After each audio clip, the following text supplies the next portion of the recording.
Bukod sa umunoy anomalya sa University of Makati, inusisa rin sa pagdinig ng Senado ang mahigit 130 milyong pisong developmental loan ng Pag-ibig Fund na nakuha ng 4 na kumpanyang may connection umano kay Vice President Jejomar Binay.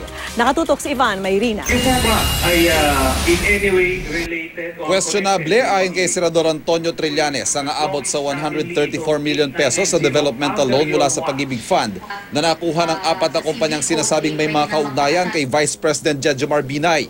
Pinamimigay, pinamamahagi ang developmental loan sa mga kaibigan at kaalyado ni Vice President Binay. 40 million pesos daw ang nakuha ng Prosperidad Real Estate Development Corporation na ang chairman ay si dating congressman na si Rodolfo Plaza na kaalyado raw ni Binay.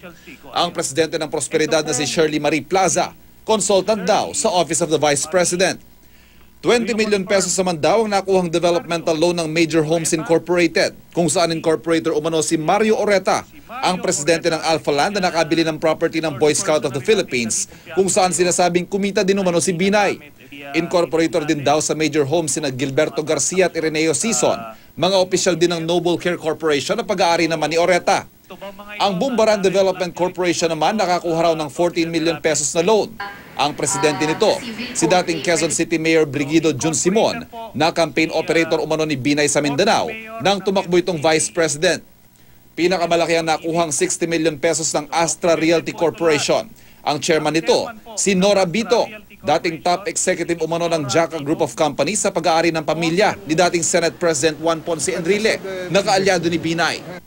Pinuna rin ni Trillanes ang monopolya umano ng insurance brokerage firm ng Pag-ibig na Lacton Philippines. Nang isa sa stockholders ay si Attorney Raul Angangco. Partner si Angangco sa law firm nila ni Attorney Pancho Villarasa, na itinuturo naman ni Trillanes sa umano'y namagitan sa panunuhol sa CA Justices para mapigil ang suspension order laban kay Makati Mayor Junjun Binay. I really wish coincidence yan. But again, citing yung mga pattern of corruption, may template of corruption ni Vice President Binay, I sincerely doubt that. Pero giiti Pag-ibig Fund President Darlene Berberabe, hindi nagamit ang Pag-ibig para mapabura ng mga tinutukoy na kaalyado umano ni Binay. Under the chairmanship po of Vice President Binay and new management, in the last 4 years, may 30 pong developers na na-awardan ng na-accredit namin ang project at nabigyan namin ng development loan. We are a professional organization, Mr. Chair.